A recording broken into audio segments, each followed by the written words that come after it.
participant in the conference. Recording did not start because your storage is full. Please log in and delete recordings or purchase more storage from your account. All participants are muted and they can unmute themselves. ओम नमोर्यंताणम नमो सिद्धाणम नमो आर्याणम नमो वज्जायाणम नमो लोहे सव्वसाहुणम मंगलम भगवान वीरो मंगलम गौतमो गणी मंगलम कुंद कुंदार्यो जैन धर्मोस्तु मंगलम ओंकार बिंदु संयुक्तम नित्यं जायन्ति योगिनः कामदं मोक्षदं चैव ओंकाराय नमो नमः अहोपकार जिनवर्नो कुंदनो ध्वनि दिव्यनो जीन कुंद ध्वनि आप्या अहो आ गुरु कहाननो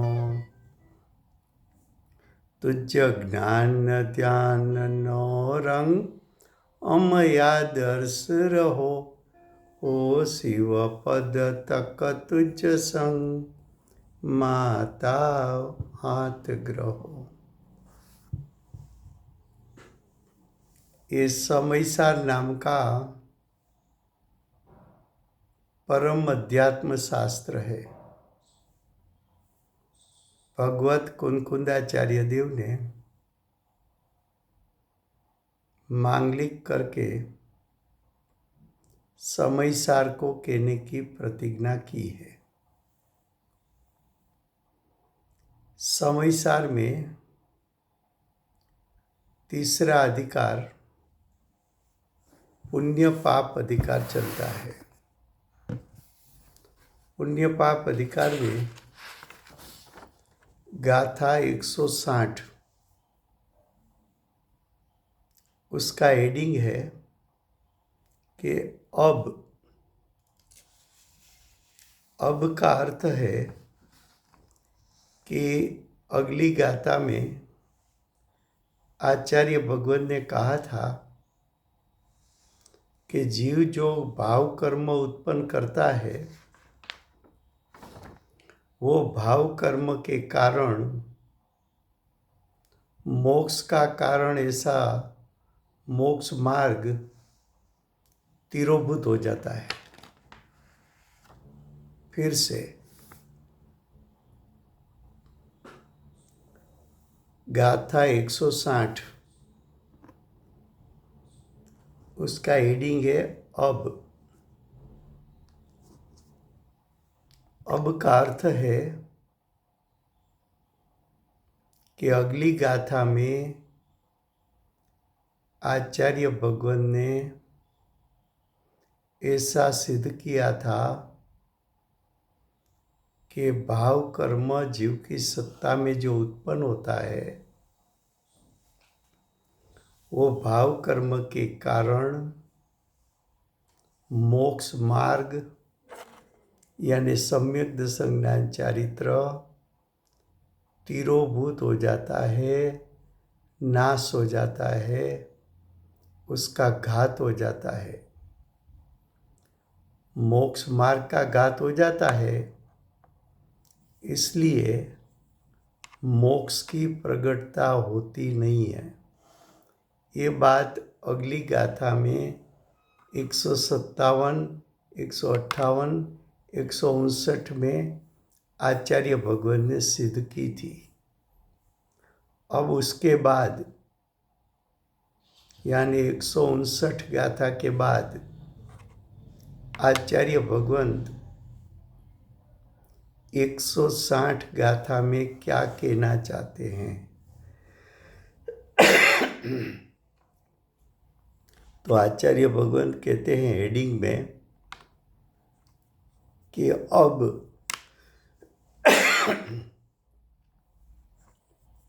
कर्म यहाँ कर्म शब्द का अर्थ है भाव कर्म।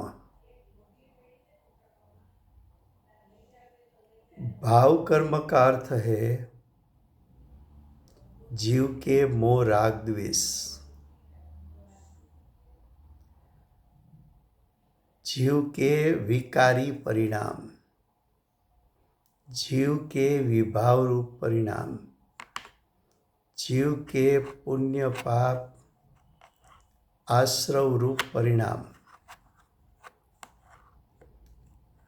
तो कर्म, कर्म यानी भाव कर्म, भाव कर्म यानी जीव के मोह राग द्वेष स्वयं ही, स्वयं का अर्थ है भाव कर्म स्वयं ही बंध स्वरूप है।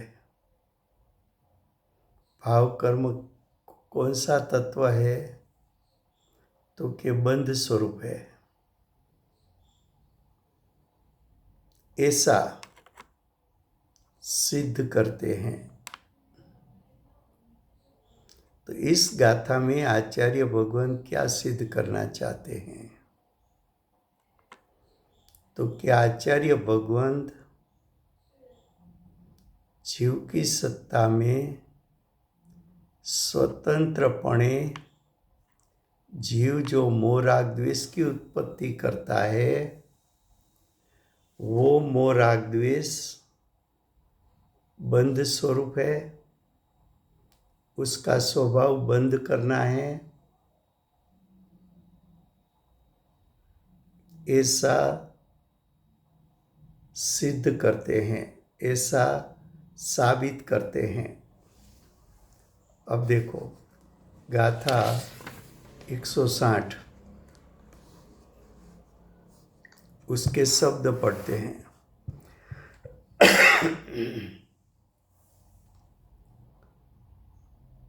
ते हरिगीत ते सर्वज्ञानी दर्शिपण निज कर्म रज आच्छादने संसार प्राप्त न जाणतो ते सर्वरीते सर्वने। आचार्य भगवान क्या कहते हैं? गाथार्थ, वो आत्मा का अर्थ है विश्व के सभी अज्ञानी आत्मा भी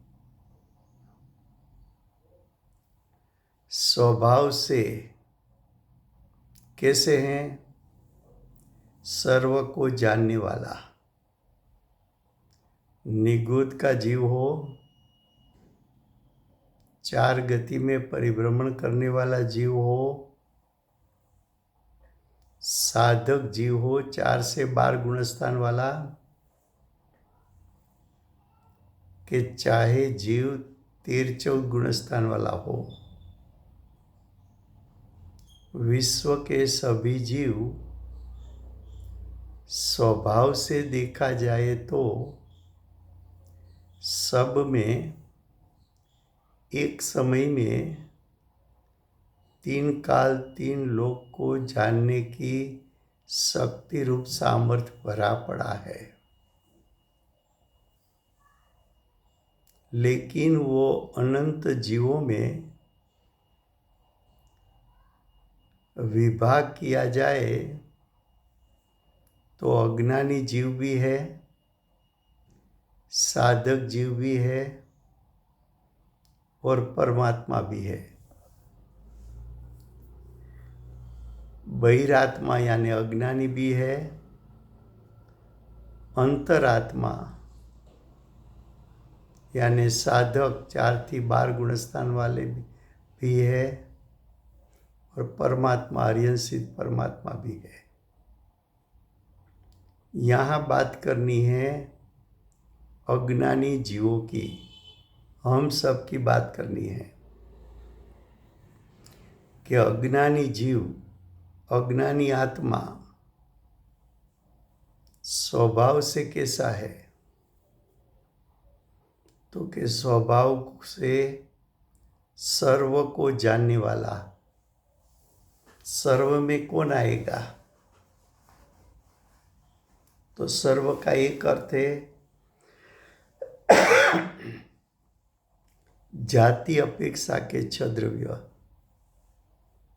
संख्या अपेक्षा के अनंत आनंद द्रव्य। एक एक द्रव्य का द्रव्य क्षेत्र काल भाव,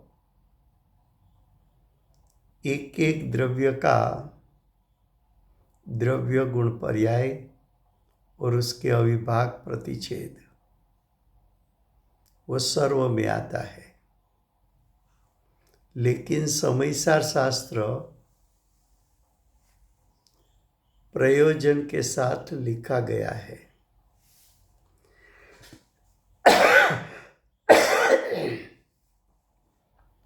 समयसार का प्रयोजन क्या है? कि जीवों को, अज्ञानी जीवों को सुखी करने का। तो यहां बात है अज्ञानी जीवों की। तो कि अज्ञानी जीवों के पास परिपूर्ण शक्ति रूप सामर्थ्य वाला ज्ञान स्वभाव है, लेकिन ज्ञान स्वभाव पर अज्ञानी जीव ने कभी दृष्टि नहीं दी। अज्ञानी जीव ने कभी भी स्वलक्षी पुरुषार्थ करके ज्ञायक स्वभाव का शक्ति रूप सामर्थ्य जो परिपूर्ण है उसको व्यक्त करने का आज तक कभी पुरुषार्थ किया नहीं। तो कि जिसने ऐसा पुरुषार्थ नहीं किया वो जीव के पास ज्ञान स्वभाव तो है, वो तो सलामत है, फिर भी वो कितने को जानेगा? तो कि वो सर्व को जानता नहीं है।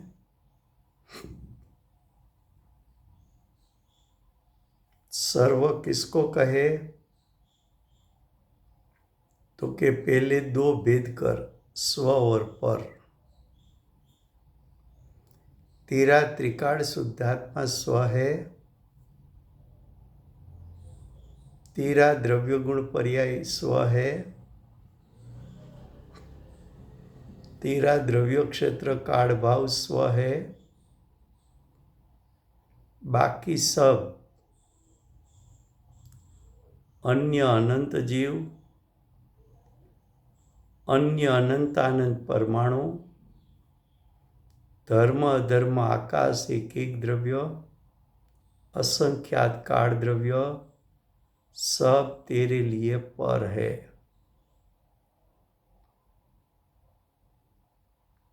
तेरा ज्ञान उपयोग उत्पन्न होने के साथ स्व को जानता नहीं है। तेरा ज्ञान उपयोग स्व को जानने से भ्रष्ट हो गया, स्व को जाना ही नहीं, स्व से भ्रष्ट हो गया। उसने एकांत पर पदार्थ जानने में उपयोग लगाया। तो तेरे पास शक्ति रूप सामर्थ्य तो स्व पर प्रकाशक करने की है, लेकिन स्व को जाना नहीं। किसको जानने के लिए गया? पर को। पर को जानने समय क्या किया? तो कि पर को जानने के साथ उसके साथ मोह राग द्वेष की उत्पत्ति की। जो तेरा निर्मल ज्ञान जो तेरा निर्मल स्वभाव उसमें प्रकट होती हुई पर्याय, उसमें ऐसा शक्ति रूप सामर्थ्य है कि स्व को जान सके। लेकिन तेरा उपयोग स्व की ओर जाएगा कब? कि स्व की महिमा आएगी तो, स्व की रुचि होगी तो, स्व की प्रीत लगेगी तो तूने आज तक स्व की रुचि नहीं की, स्व की प्रीति नहीं की। स्व जानने जैसा पदार्थ है, ऐसा आज तक कभी तूने सोचा भी नहीं, और सोचा तो उपलब्ध चिंतन मनन करके छोड़ दिया। लेकिन ज्ञायक को, तेरे शुद्ध स्वभाव को जानने के लिए तेरे उपयोग को बाहर से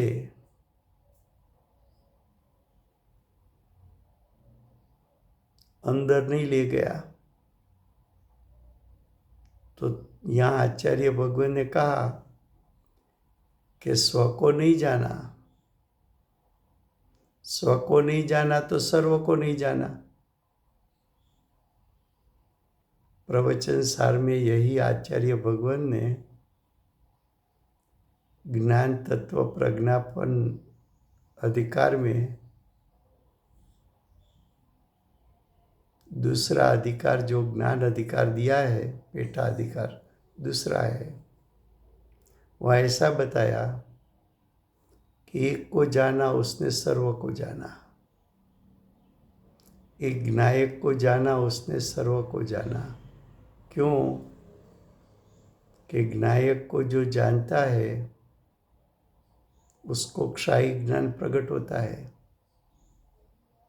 और क्षायी ज्ञान प्रकट होता है तो क्षायी ज्ञान तो परिपूर्ण स्वपर प्रकाशक ज्ञान है, तो पर उसको जानने के लिए जाना नहीं पड़ता। स्वपर प्रकाशक ज्ञान के कारण स्व के साथ साथ एक समय में एक साथ पर को भी जान लेता है।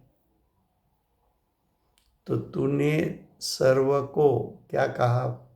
फिर से गाथार्थ, ये आत्मा, ये आत्मा का अर्थ किया अज्ञानी का आत्मा, मिथ्या दृष्टि का आत्मा, स्वभाव से आत्मा के पास त्रिकाल स्वभाव है। स्वभाव तो आत्मा में अनंत है। अनंत स्वभाव में एक असाधारण स्वभाव ज्ञान है। ज्ञान स्वभाव का कार्य जानना है। जानने का शक्ति रूप सामर्थ्य उसमें अनंतता भरा पड़ा है।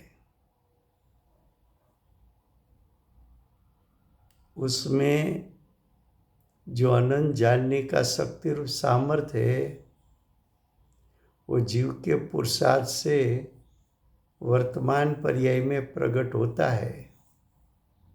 अगर वर्तमान पर्याय में प्रकट करे तो विश्व के स्व के साथ साथ विश्व के सर्व पदार्थों को, सर्व द्रव्यों को, सर्वे द्रव्य के द्रव्य गुण पर्याय अविभाग प्रतिच्छेद को, सर्वे द्रव्य के द्रव्य क्षेत्र काल भाव को वो जान सकता है। कितने समय में? तो कि एक समय में। इतना सामर्थ्य वाला, तो कि सर्व को जानने वाला और देखने वाला, जैसा जानने के लिए ज्ञान स्वभाव है और ज्ञान स्वभाव असाधारण स्वभाव है, वैसा आत्मा में एक दर्शन नाम का असाधारण स्वभाव है। दर्शन नाम का जो असाधारण स्वभाव है, उसका शक्ति रूप सामर्थ्य प्रकट हो जाए तो परिपूर्ण विश्व को एक समय में एक साथ वो आत्मा देख सकता है। ऐसा दर्शन गुण का शक्ति रूप सामर्थ्य प्रकट कब होता है? तो कि आत्म स्वभाव लक्षी अनंत पुरुषार्थ करने से दर्शन गुण का शक्ति रूप सामर्थ्य दर्शन गुण की वर्तमान पर्याय में प्रकट होती है। वो केवल दर्शन कहलाता है, वो क्षायिक दर्शन कहलाता है, वो परिपूर्ण दर्शन शक्ति की व्यक्तता कहलाती है, वो दर्शन गुण की परिपूर्ण शुद्ध दशा कहलाती है। वो दशा में ताकत कितना? तो कि स्व पर सभी द्रव्य को, स्व पर सभी द्रव्य के द्रव्य क्षेत्र काल भाव को, स्व पर सभी द्रव्य के द्रव्य क्षेत्र काल भाव को देख सके। तो जानना देखना वो स्वभाव तो अज्ञानी के पास भी है। पहला इतना स्थापित किया, अब आगे फिर भी स्वयं के उसका अर्थ है स्व का। यहां स्व में कौन सा आत्मा लिया है? अज्ञानी का आत्मा। तो कि अज्ञानी का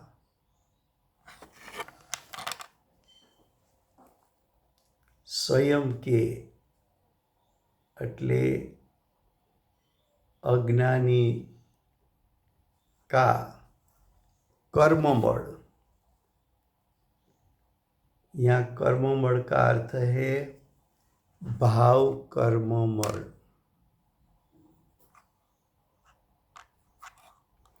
भाव कर्मबल का अर्थ है जीव की सत्ता में जीव ने स्वयं भाव में मोह राग द्वेष की उत्पत्ति की। तो जीव ने स्वयं मोह राग द्वेष की उत्पत्ति की, उसको जीव का स्वयं कर्म मड़ कहने में आता है।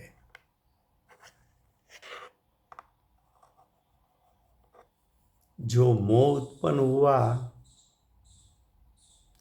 वो जीव के श्रद्धा गुण का विपरीत कार्य है, अशुद्ध कार्य है। और राग द्वेष उत्पन्न हुआ वो चारित्र गुण का शुद्ध कार्य है। जीव का श्रद्धा और चारित्र गुण आत्मा के सर्व भाग में व्यापा हुआ है। तो श्रद्धा गुण और चारित्र गुण के सर्व भाग से मोह राग द्वेष की उत्पत्ति होती है। तो जीव के असंख्यात प्रदेश में दर्शन गुण चारित्र गुण व्यापा है और आत्मा के असंख्यात प्रदेश में दर्शन ज्ञान दर्शन गुण और चारित्र गुण ने मोह राग द्वेष की उत्पत्ति की, तो मोह राग द्वेष से आत्मा के असंख्यात प्रदेशी क्षेत्र में मोह राग द्वेष व्याप्त हो गया। तो आत्मा और मोह राग द्वेष के बीच में व्यापक संबंध उत्पन्न हुआ। क्या उत्पन्न हुआ? तो कि मोह राग द्वेष की उत्पत्ति हुई। फिर से देखो, एक एक बात स्पष्टता से समझने की कोशिश करेंगे तो भाव भाषण हो सकता है। 1 मिनट में गाथा पढ़ लिया, उससे कोई चिंतन मनन नहीं होता है। चिंतन मनन नहीं होता तो भाव भाषण में आता नहीं है, और भाव भाषण में आता नहीं है तो सम्यक दर्शन की ओर, सम्यक दर्शन प्रकट करने की ओर जाना मुश्किल है। देखो क्या कहा, स्वयं के कर्म मण से। उसका अर्थ क्या किया कि अज्ञानी का भाव कर्म मण, भाव कर्म मण का अर्थ क्या किया कि जीव ने, अज्ञानी जीव ने स्वयं मोह राग द्वेष की उत्पत्ति की। मोह क्या है? तो कि श्रद्धा गुण का विपरीत परिणाम मिथ्यात्व है। राग द्वेष क्या है? तो कि चारित्र गुण के विपरीत परिणाम हैं। चारित्र गुण में पर पदार्थ में हित बुद्धि डाली है या अहित बुद्धि डाली तो राग द्वेष हुआ। ये जीव के श्रद्धा और चारित्र गुण आत्मा के सर्व प्रदेश में व्यापा है, क्योंकि गुण द्रव्य के सर्व भाग में व्याप्ते हैं। तो जो सर्व भाग में श्रद्धा और चारित्र गुण है, और श्रद्धा और चारित्र गुण के सर्व भाग में से मोह राग द्वेष उत्पन्न हुआ, तो मोह राग द्वेष जीव के सर्व क्षेत्र में व्याप गया। तो जीव और मोह राग द्वेष के बीच में व्यापक संबंध उत्पन्न हुआ। वो व्यापक संबंध से क्या हुआ? तो आगे बताया कि व्याप्त हुआ थका संसार को। संसार का एक अर्थ है मोह राग द्वेष, संसार का दूसरा अर्थ है 4 गति का परिभ्रमण, संसार का एक तीसरा अर्थ है पंच परावर्तन। तो मोह राग द्वेष उत्पन्न हुआ, वही संसार है। तो मोह राग द्वेष संसार को प्राप्त हुआ, वो यानी अज्ञानी जीव सर्व प्रकारे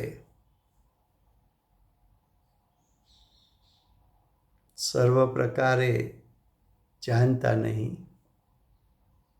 वो स्वपर का स्वरूप जानता नहीं। अगर स्वपर का स्वरूप जानता तो मोह राग द्वेष की उत्पत्ति नहीं होती।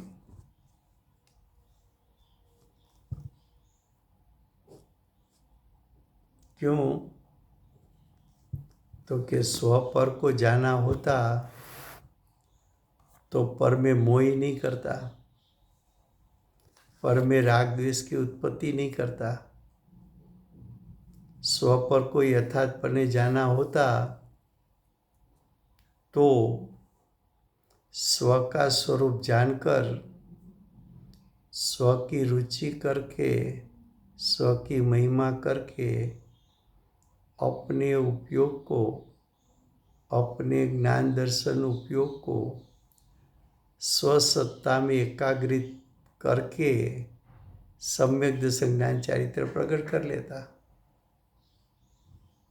तो उसका अर्थ ये हुआ कि मोह राग द्वेष उत्पन्न होते हैं, वो मोक्ष मार्ग को उत्पन्न होने नहीं देते। जीव के भाव में मोह राग द्वेष की उत्पत्ति हुई, उसने सम्यक दर्शन ज्ञान चारित्र, निश्चय सम्यक दर्शन ज्ञान चारित्र यानी निश्चय मोक्ष मार्ग का घात कर दिया। मोक्ष निश्चय मोक्ष मार्ग को उत्पन्न होने नहीं दिया। निश्चय मोक्ष मार्ग उत्पन्न नहीं हुआ तो उसका फल मोक्ष की प्राप्ति नहीं हुई। इसलिए आचार्य भगवान ने कहा कि मोह राग द्वेष की उत्पत्ति वो तो बंध स्वरूप है, उसका फल संसार है, उसका फल चार गति है। वो भाव मोह राग द्वेष के कारण जीव द्रव्य कर्म के साथ बंध को प्राप्त होता है, शरीर के साथ बंध को प्राप्त होता है और बाहर के संयोगों 10 प्रकार के परिग्रह को प्राप्त करता है। तो ऐसा मोह राग द्वेष मोक्ष मार्ग का घातक होने के कारण उसका त्याग करना चाहिए। वो बात आगे बताएंगे। और जो भाव बंध है और द्रव्य बंध है, उसका स्वरूप तो विस्तार से आचार्य भगवंत बंध अधिकार में बताएंगे, विस्तार से बताएंगे। वहाँ क्यों बताएंगे? तो कि ये जो पुण्य पाप अधिकार है, वो पुण्य पाप अधिकार तो आश्रव अधिकार है। पुण्य आश्रव और पाप आश्रव। पुण्य पाप आश्रव का नाश संवर निजरा से होता है। इसलिए आचार्य भगवान पुण्य पाप अधिकार के बाद आश्रव अधिकार रखेंगे और पुण्य पाप आश्रव का निरोध, पुण्य पाप आश्रव को रोकना, उसको निरोध कहते हैं। तो पुण्य पाप आश्रव किससे रोका जाएगा? तो कि संवर निजरा से। और उसके बाद बंध अधिकार क्यों बताया? तो कि बंध को रोकने के लिए मोक्ष है। इसलिए बंध अधिकार के बाद आचार्य भगवान मोक्ष अधिकार लिखने वाले हैं। यहाँ तो इतना ही बताया कि मोह राग द्वेष बंध है और वो बंध सम्यक दर्शन ज्ञान चारित्र का घातक है। ये मोह राग द्वेष सम्यक दर्शन ज्ञान चारित्र એટલે निश्चय मोक्ष मार्ग का घातक है और मोक्ष मार्ग निश्चय मोक्ष मार्ग का घात होता है, उसको मोक्ष की प्राप्ति नहीं होती। अब फिर से गुजराती में।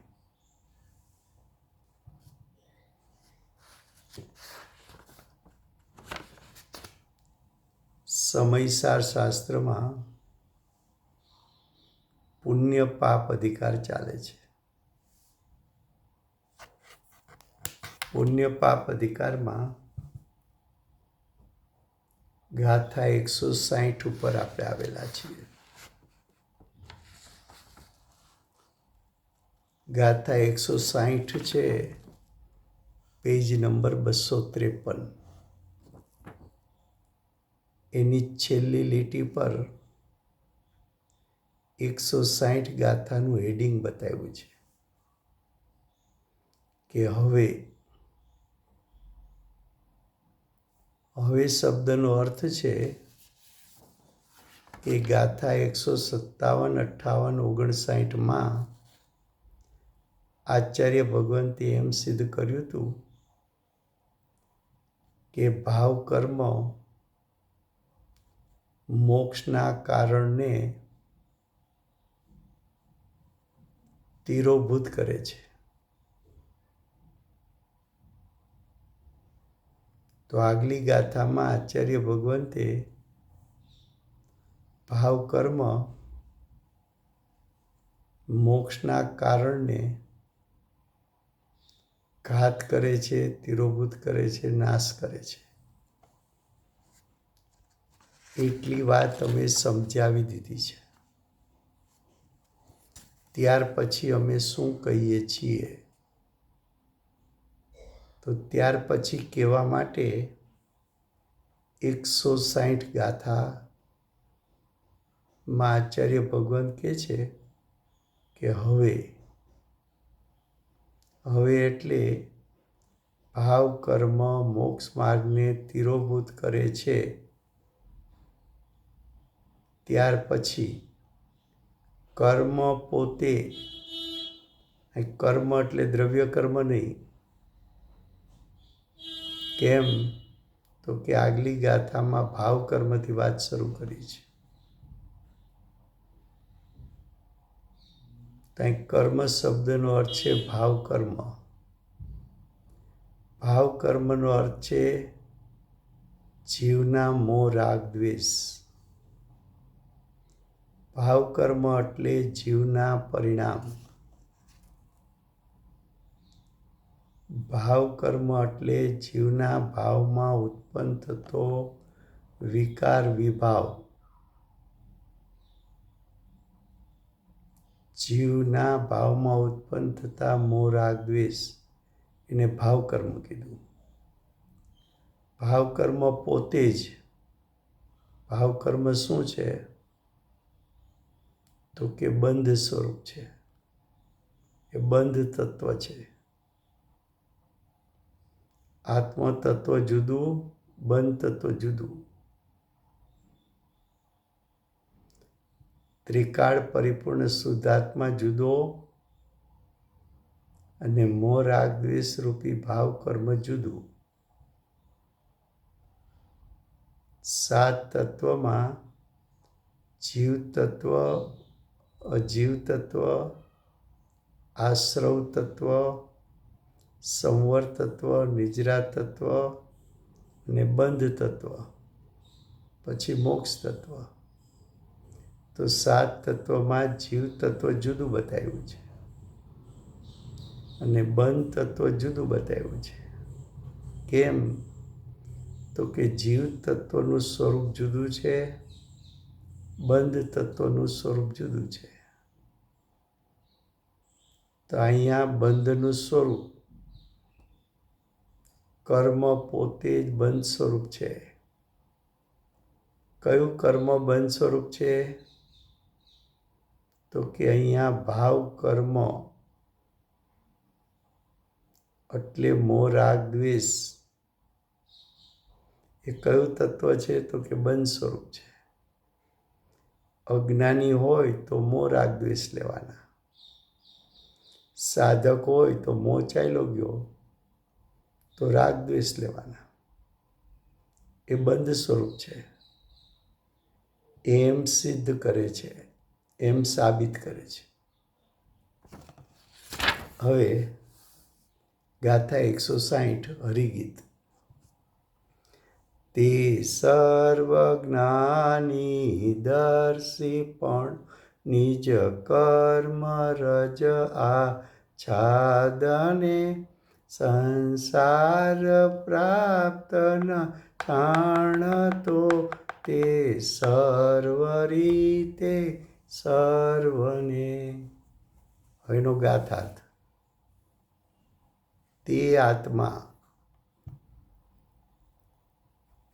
સ્વભાવથી સર્વને જાણનારો વિશ્વમાં આત્માની સંખ્યા અનંત છે, પણ એના ભેદ પાડો તો આત્માના 3 પ્રકાર છે: બહિરાત્મા, અંતરાત્મા, પરમાત્મા. બહિરાત્મા એટલે અજ્ઞાની તિર્યંચ, નિગોદનો જીવ હોય કે એકેન્દ્રી, 2 ઇન્દ્રી, 3 ઇન્દ્રી, 4 ઇન્દ્રી, પંચેન્દ્રી સંજ્ઞ હોય, કે અજ્ઞાની નારકી હોય, કે અજ્ઞાની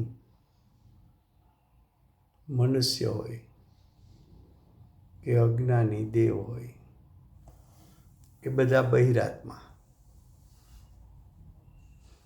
અંતરાત્મા એટલે ચતુર્થ ગુણસ્થાન વર્તી સમ્યક દૃષ્ટિ, તિર્યંચ પણ હોઈ શકે, નારકી પણ હોઈ શકે, મનુષ્ય પણ હોઈ શકે, દેવ પણ હોઈ શકે. અંતરાત્મામાં 4 ગુણસ્થાનથી 12 ગુણસ્થાન. પંચમ ગુણસ્થાન વર્તી તિર્યંચ અને મનુષ્ય 2 ગતિમાં હોય છે, પણ નારકી કે દેવ પંચમ ગુણસ્થાન વાળા હોતા નથી. 6ઠે 7મે ગુણસ્થાને ઝૂલતા મુનિ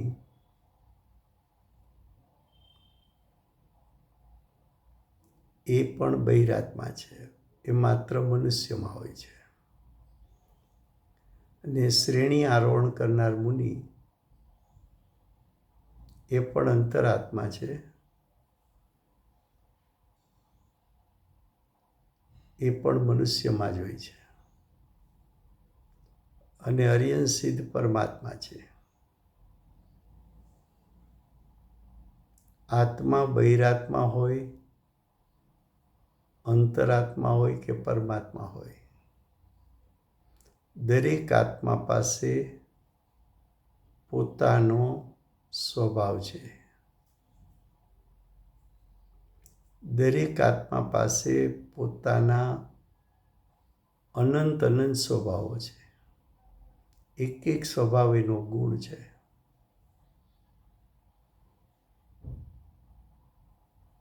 અહીંયા આત્માના 2 ગુણથી વાત કરે છે. આત્માના સામાન્ય ગુણ અનંત, વિશેષ ગુણ અનંત, અસાધારણ ગુણ અનંત. એમાં આત્માના 2 ગુણ અસાધારણ, જ્ઞાન અને દર્શન. જ્ઞાન ગુણનું કાર્ય છે જાણવું, દર્શન ગુણનું કાર્ય છે દેખવું. જ્ઞાન ગુણમાં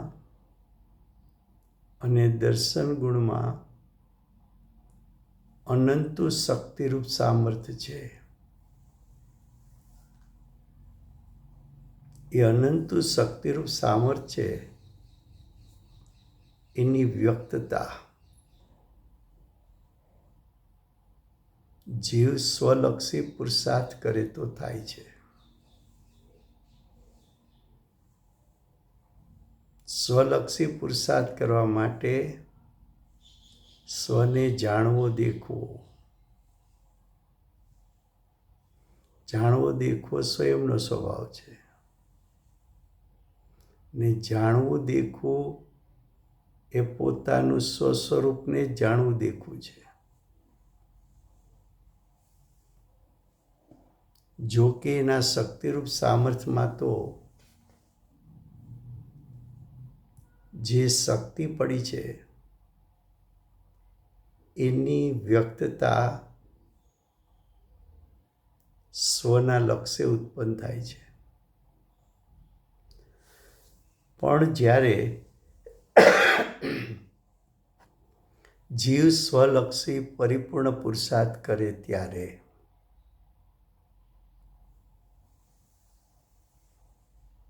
જે જાણપણું અને દેખવાપણું પ્રગટ થાય છે એ જાણવાની પર્યાય ક્ષાયી જ્ઞાન અથવા કેવળ જ્ઞાન કહેવાય છે અને દેખવાની પર્યાય ક્ષાયિક દર્શન અથવા કેવલ દર્શન કહેવાય છે. એ ક્ષાયિક જ્ઞાન ક્ષાયિક દર્શન સર્વને જાણે એવા શક્તિરૂપ સામર્થ્યવાળી પર્યાય છે. સર્વને જાણે એટલે સ્વ અને પરને પણ જાણે. સ્વ એટલે પોતાનો શુદ્ધાત્મા, એના દ્રવ્યગુણ પર્યાયને જાણે, પોતાના દ્રવ્ય ક્ષેત્ર કાળભાવને જાણે, પોતાની પર્યાયના અનંતા વિભાગ પ્રતિછેદને પણ જાણે. એમ એ જ જ્ઞાન પરદ્રવ્યના દ્રવ્ય ક્ષેત્ર કાળભાવને જાણે અને પરદ્રવ્યના દ્રવ્યગુણ પર્યાય એના વિભાગ પ્રતિછેદને જાણે. એ જાણનારું જ્ઞાન એક સમયનું એનું શક્તિરૂપ સામર્થ્ય એટલું છે કે જાતિ અપેક્ષાના ચય દ્રવ્યો સંખ્યા અપેક્ષાના અનંત દ્રવ્યોના દ્રવ્યગુણ પર્યાય અવિભાગ પ્રતિછેદ અને દ્રવ્ય ક્ષેત્ર કાળભાવ યુગપદ એટલે એકી સાથે જાણી શકે અને દર્શન ગુણ દેખી શકે. આટલું શક્તિરૂપ સામર્થ્ય એને આત્માનો સ્વભાવ કેવો છે. હવે આચાર્ય ભગવાન કહે છે કે અજ્ઞાની પાસે પણ આવો સ્વભાવ છે, પણ ભૂલ ક્યાં થઈ તો કે સર્વને જાણનારો તથા દેખનારો એટલે સર્વને જાણી શકે એવો શક્તિમાન ને સર્વને દેખી શકે એવો શક્તિમાન હોવા છતાં પણ આટલી શક્તિ છે તો પણ શું થયું તો કે પોતાના એટલે અજ્ઞાનીના કર્મમળથી એટલે ભાવ કર્મમળથી એટલે પોતાના મોહ રાગ દ્વેષ રૂપી ભાવથી ખરડાયો વ્યાપ્ત થયો. આત્માએ ઉત્પન્ન કરવું જોઈએ પરિપૂર્ણ જ્ઞાન પરિપૂર્ણ દર્શન. એના સ્થાને અજ્ઞાની જીવે પોતામાં રહેલો અસાધારણ શ્રદ્ધા અને ચારિત્ર નામનો ગુણ પોતાના આત્માના સર્વ ભાગમાં બધા ગુણ વ્યાપેલા છે. એમાં શ્રદ્ધા ગુણ ચારિત્ર ગુણ પણ આત્માના સર્વ ભાગમાં વ્યાપેલો છે. એ શ્રદ્ધા ગુણની પર્યાયમાં મોહની ઉત્પત્તિ થઈ, મિથ્યાત્વની ઉત્પત્તિ થઈ. ને ચારિત્ર ગુણમાં રાગ દ્વેષની ઉત્પત્તિ થઈ. આ મોહ રાગ દ્વેષ શ્રદ્ધાને ચારિત્ર ગુણના પૂરા ભાગમાંથી ઉત્પન્ન થયા અને એ શ્રદ્ધા ચારિત્ર ગુણ આત્માના સર્વ ક્ષેત્રમાં વ્યાપેલા છે. માટે આત્માના સર્વ ક્ષેત્રથી મોહ રાગ દ્વેષ ઉત્પન્ન થયા. માટે આત્મા સર્વ ક્ષેત્રથી મોહ રાગ દ્વેષથી ખરડાઈ ગયો. એમ કહો કે અજ્ઞાનીનો આત્મા અને મોહ રાગ દ્વેષ વચ્ચે વ્યાપક સંબંધ થયો. આત્મા એમાં વ્યાપ્ત થઈ ગયો મોહ રાગ દ્વેષમાં. હવે જે મોહ રાગ દ્વેષ ઉત્પન્ન થયા અને આખા આત્મામાં ફેલાઈ ગયા, એના થકી એટલે મોહ રાગ દ્વેષ થકી સંસારને પ્રાપ્ત થયેલો. સંસારનો એક અર્થ મોહ રાગ દ્વેષ છે. સંસારનો બીજો અર્થ છે ચાર ગતિ. સંસારનો ત્રીજો અર્થ છે ચાર ગતિમાં પરિભ્રમણ. સંસારનો ચોથો અર્થ છે અજ્ઞાની. સંસારનો પાંચમો અર્થ છે મિથ્યા દૃષ્ટિ.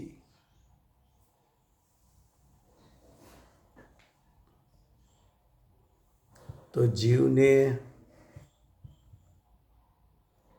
પોતાના ભાવમાં અનંત જ્ઞાન અનંત દર્શનની પ્રગટતા થવી જોઈએ.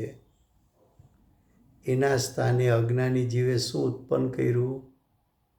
તો કે મોહ રાગ દ્વેષ. એ મોહ રાગ દ્વેષે શું કર્યું?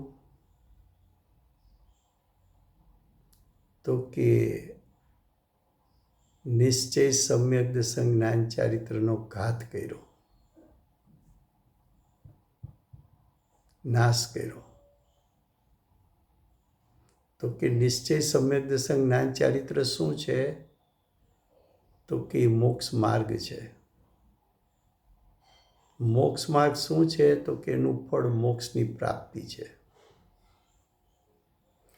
પણ મોહ રાગ દ્વેષની ઉત્પત્તિએ મોક્ષ માર્ગનો નાશ કર્યો. એટલે કે મોક્ષનું કારણ નાશ પામ્યું. માટે મોક્ષની ઉત્પત્તિ થતી નથી. ખ્યાલ આવે છે? સાવ સાદી ભાષામાં વાત ચાલે છે.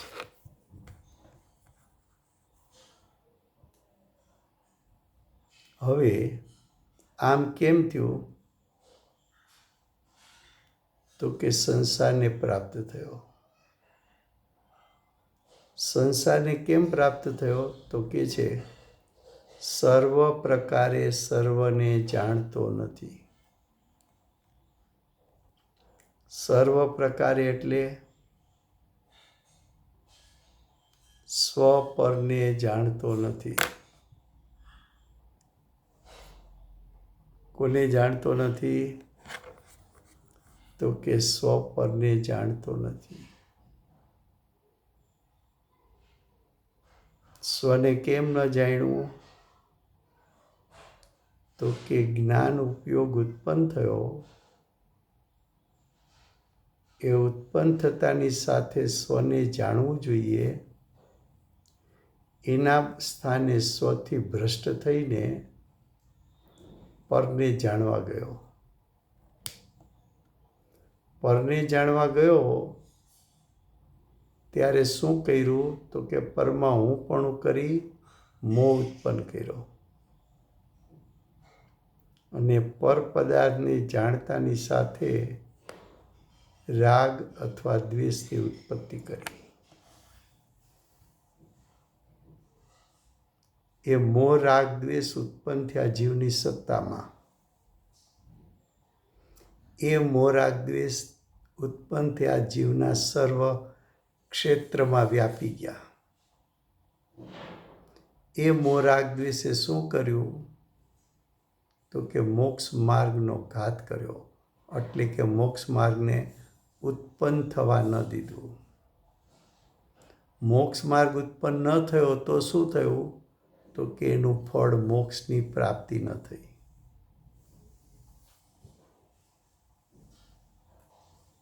ખ્યાલ આવે છે?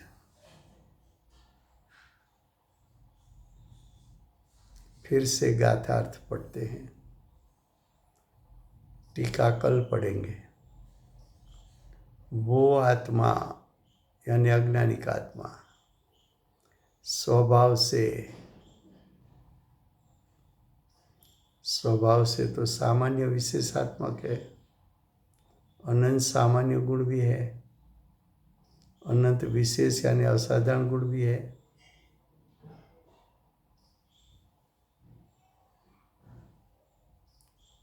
स्वभाव से, यह स्वभाव दो मुख्य लिया, ज्ञान दर्शन.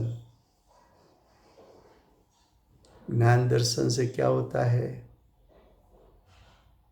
कि ज्ञान स्वभाव से विश्व के स्व पर सभी द्रव्यों को जान सकता है, और दर्शन से स्व पर को सभी द्रव्यों को देख सकता है.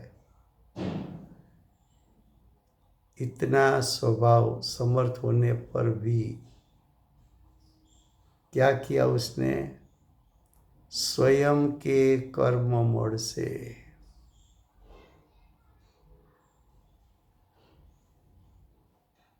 स्वयं यानी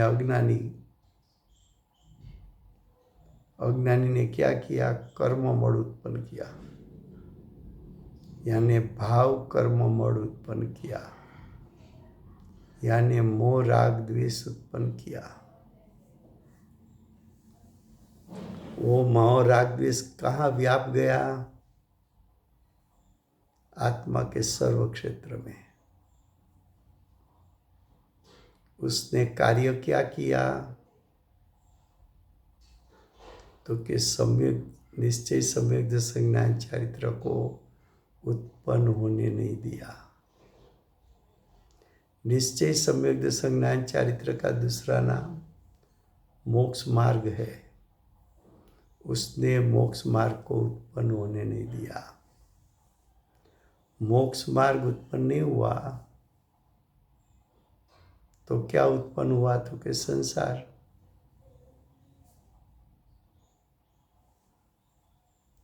मोक्ष मार्ग उत्पन्न नहीं हुआ तो क्या हुआ? तो कि उसका फल मोक्ष की प्राप्ति नहीं हुई. उसका स्वभाव तो क्या था? पूरे विश्व को एक साथ जान सके, देख सके, लेकिन पूरे विश्व को यानी स्व पर को जाना देखा नहीं. स्व का स्वरूप भी यथार्थपणे कभी नहीं जाना, पर का स्वरूप भी यथार्थपणे नहीं जाना, इसलिए भेद ज्ञान नहीं हुआ. भेद ज्ञान नहीं हुआ इसलिए मोह राग द्वेष की उत्पत्ति हो गई. विशेष टीका कल चलेगी, समय हुआ है. वर्तमान 24 आखरी तीर्थंकर बाल ब्रह्मचारी મહાવીર ભગવાનનો જય હો. મહાવિદ્ય ક્ષેત્રે બિરાજતા પ્રથમ તીર્થંકર, ધર્મ ધુરંધર, અનંત ચતુષ્ટયના ધારક, દિવ્ય ધ્વનિના દાતાર, શાસન ઉપકારી, સીમામાં રહેનાર શ્રી સિમંદર ભગવાનનો જય હો. કડીકાળ સર્વજ્ઞ, કેવળ જ્ઞાનની તળેટીમાં રહેલા મા સમર્થ આચાર્ય ભગવત શ્રી કુંકુંદાચાર્ય દેવનો જય હો. વર્તમાન કાળે સમ્યક દર્શનનો ઉપદેશ આપનાર, તીર્થના નાયક, તીર્થના સ્થાપક, તીર્થના પ્રવર્તક, પરમ કૃપાળુ શ્રી સદગુરુ દેવનો જય હો. પૂજ્ય ગુરુદેવના શિષ્યમાં શિરોમણી, સ્વાનુભવયુક્ત, જાતિસ્મરણ જ્ઞાનયુક્ત, પ્રસમૂર્તિ ભગવતી માતનો જય હો. સમ્યક દર્શનની પ્રાપ્તિમાં નિમિત્તરૂપ સર્વ જીનવાણી માતનો જય હો. પૂજ્ય ગુરુદેવ માતાજીની સાધના ભૂમિ સુવર્ણપુરી ધામનો જય હો. સુવર્ણપુરી ધામમાં બિરાજતા સર્વે દેવશાસ્ત્ર ગુરુ ભગવંતનો જય હો.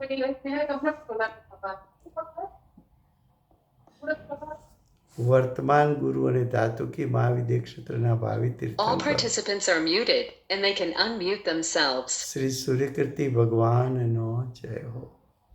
શ્રી સૂર્યકીર્તિ ભગવાનના સમવસરના મુખ્ય ગણધર દેવેન્દ્ર કીર્તિનાથ ભગવાનનો જય હો.